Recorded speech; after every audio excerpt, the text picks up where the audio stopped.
আবারও সফরে মোদি। নরেন্দ্র মোদি আসছেন, দুদিনের রাজ্য সফর রয়েছে তার। কিন্তু আজ এই দুদিনের রাজ্য সফরের আগে গতকাল ঠিক কি ছবি দেখা গিয়েছিল?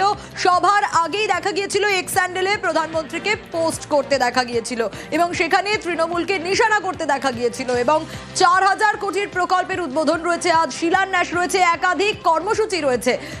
আর তারই পাশাপাশি এই যে সভা, এই সভা আসলে কতটা গুরুত্বপূর্ণ বারবার করে এই প্রশ্ন উঠছে, কারণ ভোটের বঙ্গে আবারও মোদির সফর। সীমান্তবর্তী জেলায় এসআইআর অনুপ্রবেশে কি বার্তা দেবেন প্রধানমন্ত্রী? মালদার সভায় প্রত্যেকের নজর রয়েছে। এই মুহূর্তের ছবিটা ঠিক কি? আরো বিস্তারিত এই বিষয়ে জানাতে পারবে, তার কারণ সিঙ্গুরেও শিল্পায়ন, কর্মসংস্থান, সেসব নিয়েই বা কি বার্তা দেবেন নরেন্দ্র মোদী, অবশ্যই নজর থাকবে। শারনিক রয়েছে আমার সঙ্গে। শারনিক, আজ প্রধানমন্ত্রী নরেন্দ্র মোদী তিনি আসছেন, তার এই সফর দুদিনের, তিনি কি বলবেন? সকলের নজর সেদিকে। আজকের এই সভা উত্তর থেকে কতটা তাৎপর্যপূর্ণ, কারণ একাধিক কর্মসূচি রয়েছে, আর স্পেশালি কি বার্তা দিতে পারেন?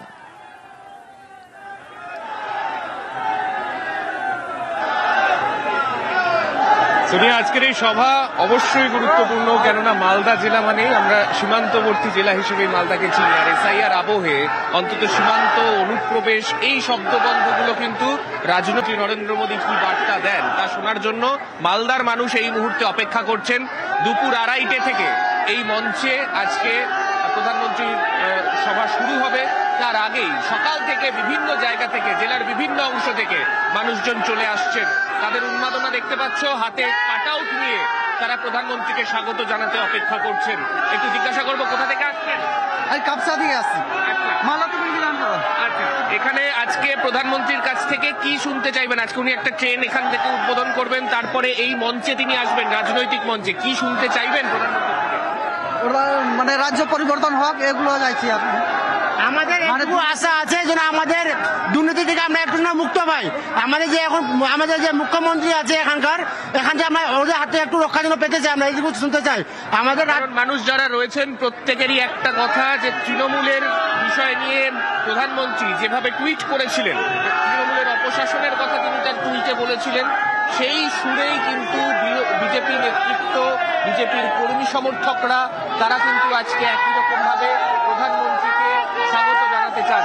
বিজেপির তরফ থেকে স্পষ্ট জানানো হচ্ছে যে আজকে যে সভায় প্রধানমন্ত্রী আসবেন, এসআইআর নিয়ে তিনি যা বলবেন বা 2026-এর নির্বাচনের আগে নির্বাচনী সুর তিনি কিভাবে বেঁধে দেন, সেই দিকেই কিন্তু গোটা বঙ্গ বিজেপি আজকে তাকিয়ে রয়েছে। সোনিয়া, একদম, অবশ্যই আমাদের নজর থাকবে শারনিক, এবং যে ছবি আমরা এই মুহূর্তে দেখছি, অবশ্যই প্রধানমন্ত্রী কি বার্তা দেবেন। কর্মী সমর্থকরা তারা আসতে শুরু করেছেন ভোটের বাংলায়, তাই নজর রয়েছে মোদির সভাতে। যদি ঘুরিস আর অন্যদিকে একাধিক কর্মসূচি কিন্তু আজ রয়েছে। আজ একাধিক কর্মসূচির মধ্যে কি কি রয়েছে এই দুদিনের রাজ্য সফরে? 4000 কোটির প্রকল্পের উদ্বোধন, শিলান্যাস, এগুলো রয়েছে। মালদা টাউন স্টেশনে মোদি দুপুরে এসে পৌঁছবেন এবং দেশের প্রথম বন্দে ভারত স্লিপার এক্সপ্রেসের উদ্বোধন হবে আজ।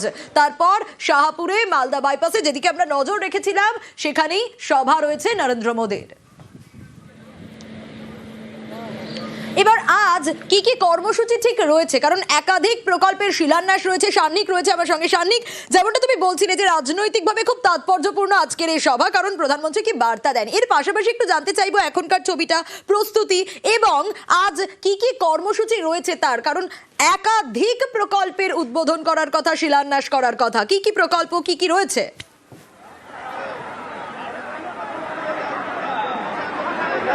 দেখো, আজকে প্রধানমন্ত্রীর সফর মালদা জেলাতে মূলত 3টে ভাগ রয়েছে। তার মধ্যে প্রথমে প্রধানমন্ত্রী পূর্ণিয়া বিমানবন্দর থেকে হেলিকপ্টারে করে তিনি এসে মালদা টাউন স্টেশনের পাশে নামবেন। সেখানে বন্দে ভারতের উদ্বোধন, যেটার জন্য গোটা দেশবাসী তাকিয়ে রয়েছে, কেননা প্রথম গোটা ভারতের মধ্যে স্লিপার বন্দে ভারত চালু হচ্ছে গুয়াহাটির কামাখ্যা স্টেশন থেকে হাওড়া স্টেশন পর্যন্ত। এই বন্দে ভারতের উদ্বোধনের পরই তিনি সেখান থেকে চলে আসবেন এই যে মাঠ, অর্থাৎ শাহপুর বাইপাস সংলগ্ন যে মাঠ যেখানে এই জনসভা হবে, তার পাশেই আরো একটি প্রশাসনিক সভার জায়গা করা হয়েছে। সেখান থেকে 4,000 কোটির প্রকল্পের উদ্বোধন এবং শিলান্যাস রয়েছে, যার মধ্যে বেশ কিছু রেলেরও প্রকল্প রয়েছে। তেমনই এখনো পর্যন্ত খবর, এবং তার মধ্যে যেটা জানা যাচ্ছে উত্তরবঙ্গের মানুষদের জন্য অনেক সুখবর থাকছে। সেক্ষেত্রে উত্তরবঙ্গকে পাখির চোখ করে বঙ্গ বিজেপি যে 2026-এর নির্বাচনের দিকে এগোতে চায় সেই বিষয়টা কিন্তু একেবারে স্পষ্ট, এবং প্রচুর লাইন যেগুলো এখনো পর্যন্ত ইলেকট্রিফিকেশন হয়নি সেগুলোর ইলেকট্রিফিকেশন রয়েছে, বিভিন্ন প্রকল্পের শিলান্যাস রয়েছে। অর্থাৎ কেন্দ্রীয় সরকারের তরফ থেকে উত্তরবঙ্গের এই মাটিতে দাঁড়িয়ে আজকে উত্তরবঙ্গবাসীকে বিভিন্ন উপহার দিতে চলেছেন প্রধানমন্ত্রী। তারপরেই অবশ্যই যেমন একদিকে বন্দে ভারতের উদ্বোধন রয়েছে, তার পাশাপাশি অমৃত ভারত সহ একাধিক ট্রেন যেগুলোর জন্য যার সুফল উত্তরবঙ্গের মানুষ পাবেন, সেই প্রকল্পগুলোর জন্য কিন্তু আজকে উদ্বোধন রয়েছে। অর্থাৎ একগুচ্ছ কর্মসূচি, তারপরে প্রশাসনিক সেই মঞ্চ থেকে চলে আসবেন তিনি। পাশে একেবারে সার্নিক এবং বন্দে ভারত স্লিপার এই নিয়ে কিন্তু সাধারণ মানুষ তাদের মধ্যেও একটা উন্মাদনা অবশ্যই রয়েছে, সে নিয়েও একটু ডিটেইল জানতে চাইবো। কত ভাড়া হতে পারে, সেক্ষেত্রে এখনো পর্যন্ত বন্দে ভারত নিয়ে কি কি আপডেট পাওয়া যাচ্ছে?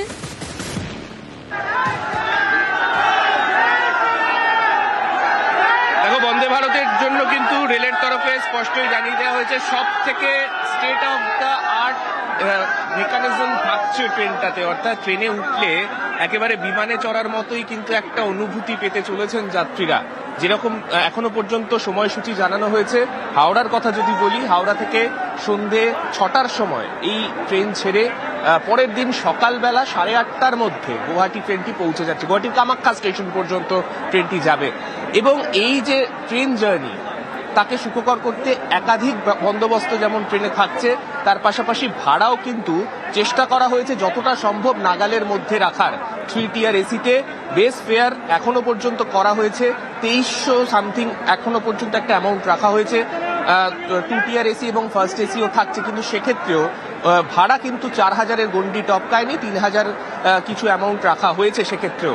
তবে এই ভাড়ার ক্ষেত্রে এখনো পর্যন্ত যেটা খবর যে এই ভাড়াটা ডায়নামিক ফেয়ার হতে পারে, অর্থাৎ যত চাহিদা বাড়বে পরবর্তীতে কিন্তু সেই ভাড়াটা বাড়তে বাড়তে এগোবে। কিন্তু এই ভাড়া কম রাখার পেছনে রেল মন্ত্রকের যেটা দাবি যে মূলত সাধারণ মানুষ যাতে বন্দে ভারতে ট্রাভেল করতে পারেন, যাদের প্রয়োজন খুব দ্রুত একটা জায়গা থেকে আরেকটা জায়গায় পৌঁছানোর প্রয়োজন, তাদের জন্য যাতে বন্দে ভারত একেবারে একটা সুলভ মূল্যে আনা যায়, সেই কারণেই কিন্তু বন্দে ভারত স্লিপার এক্সপ্রেসকে সেইভাবেই কিন্তু সাধারণ মানুষের কাছে তুলে দেওয়ার চেষ্টা করা হচ্ছে রেলের তরফে। এখন এটাই দেখার, আজকে বন্দে ভারতের উদ্বোধনের পর যখন সাধারণ মানুষের জন্য সেই কমার্শিয়াল রান শুরু হবে, সাধারণ মানুষের মধ্যে বন্দে ভারত নিয়ে ঠিক কতটা উন্মাদনা থাকে। একেবারে উন্মাদনা তো রয়েছে, অবশ্যই নজর থাকবে সার্নিক, কারণ দেশের প্রথম বন্দে ভারত স্লিপার, আর আজ মালদা থেকেই তা উদ্বোধন করবেন প্রধানমন্ত্রী।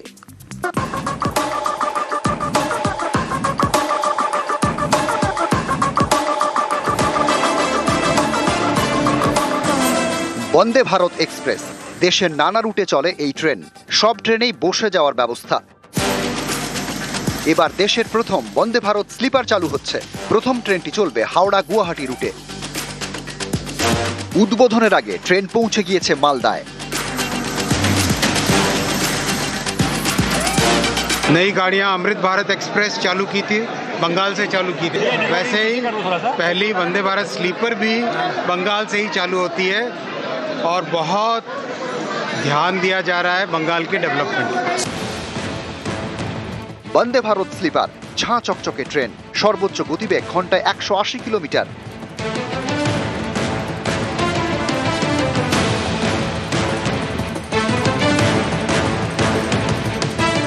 হাওড়া গুয়াহাটি বন্দে ভারত স্লিপারে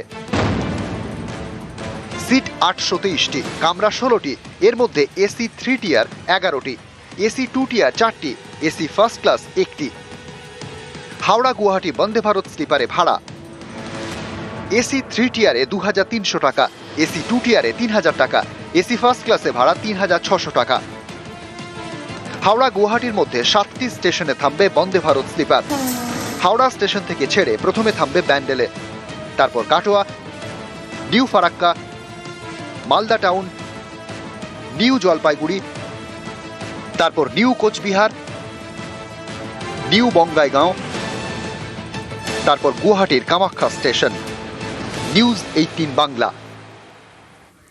আর দুদিনের সফরে গতকালই উত্তরবঙ্গে মুখ্যমন্ত্রী পৌঁছেছেন, তার একাধিক কর্মসূচি ছিল এবং আজকের দিকে যদি নজর রাখি, আজ জলপাইগুড়িতে মমতা বন্দ্যোপাধ্যায়। দুদিনের সফরের মধ্যে আজ জলপাইগুড়িতে তিনি এবং সেখানেও রয়েছে তার একাধিক কর্মসূচি। কলকাতা হাইকোর্টের সার্কিট বেঞ্চের স্থায়ী ভবনের উদ্বোধন হবে আজ। আরো ডিটেল আপডেট এ বিষয়ে নেওয়ার চেষ্টা করব। পার্থ রয়েছে আমার সঙ্গে, কারণ কলকাতা হাইকোর্টের সার্কিট বেঞ্চের স্থায়ী ভবনের উদ্বোধন রয়েছে আজ। পার্থ, কি কি ডিটেল পাওয়া যাচ্ছে? কারণ গতকালও আমরা দেখেছি মুখ্যমন্ত্রী একাধিক কর্মসূচি ছিল, মহাকাল মন্দিরের শিলান্যাস থেকে শুরু করে সবকিছু। আজকের কর্মসূচি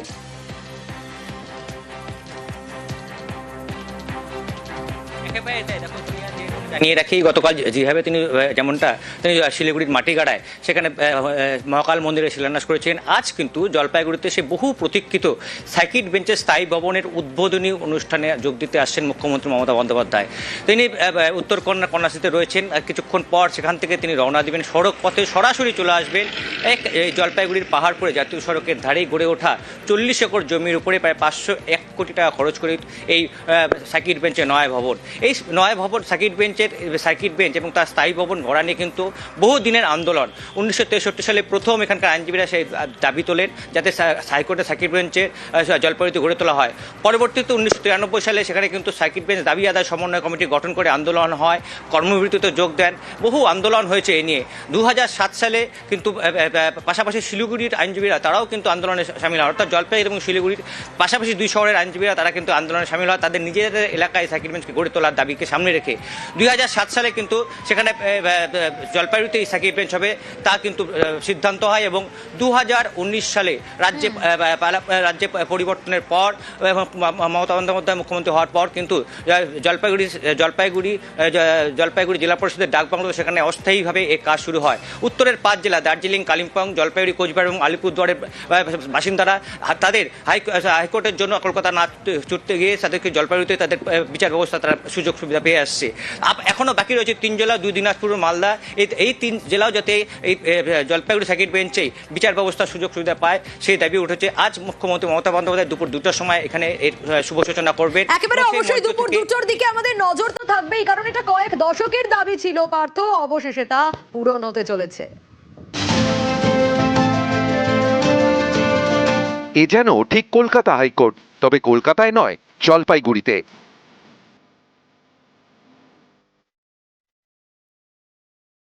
জলপাইগুড়িতে কলকাতা হাইকোর্টের সার্কিট বেঞ্চের স্থায়ী ভবন।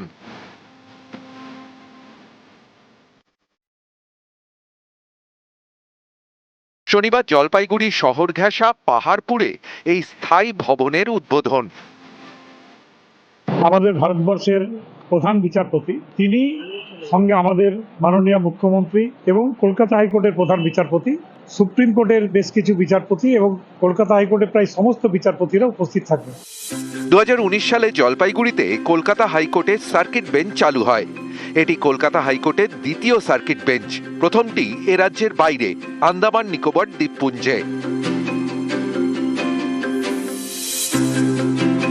এতদিন ধরে জলপাইগুড়ি জেলা পরিষদের ভবনে চলছিল সার্কিট বেঞ্চের যাবতীয় কাজ। এবার স্থায়ী ভবনের উদ্বোধন।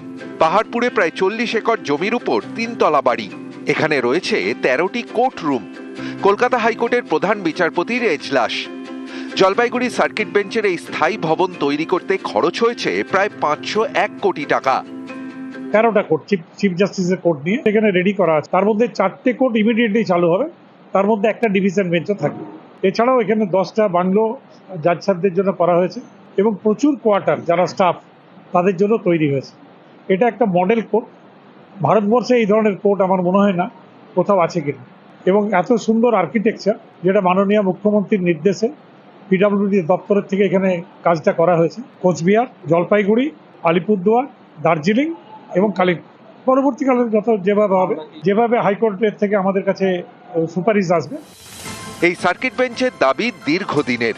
আইনজীবীদের দাবি 1963 সালে উত্তরবঙ্গে প্রথম সার্কিট বেঞ্চের দাবি ওঠে।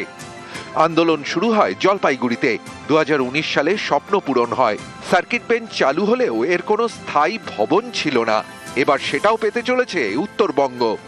সার্কিট বেঞ্চ উত্তরবঙ্গে স্থাপন করার যে আন্দোলন, সেটা অনেক দীর্ঘ আন্দোলন। 1963 সালে প্রথম জলপাইগুড়ি বার অ্যাসোসিয়েশন থেকে ওয়েস্ট বেঙ্গল WBLA বলে একটি সংস্থা ছিল, সেই সংস্থার মিটিং এ প্রথম প্রস্তাব হয়। তারপর থেকেই বিভিন্নভাবে এই দাবি দাওয়া প্রেস সরকারের কাছে, হাইকোর্টের কাছে পাঠানো হয়। এই আন্দোলনের চাপে হাইকোর্ট সিদ্ধান্ত নেয় যে উত্তরবঙ্গে একটি সার্কিট বেঞ্চ হবে। আমরা 8টা জেলাকে নিয়ে এবং স্থায়ী বেঞ্চ, যেখানে পাবলিক ইন্টারেস্ট লিটিগেশন মামলা ফাইল হবে ও সবকিছুই এই বেঞ্চেই ফাইল হবে, এখানেই নিষ্পত্তি হবে। জলপাইগুড়ি থেকে শান্তনু কর, নিউজ 18 বাংলা। এরপর এবার নজর রাখবো জীবিতদের মৃত দেখিয়ে ভুয়ো ওয়ারিশন সার্টিফিকেট। হ্যাঁ, আর তাতে স্থানীয় পঞ্চায়েত প্রধানের সই রয়েছে। সেই সার্টিফিকেট দিয়ে জমির মালিকানা বদল। চাঞ্চল্যকর অভিযোগ উত্তর 24 পরগনার অশোকনগরে। কিন্তু প্রধানের দাবি তার সই জাল করা হয়েছে।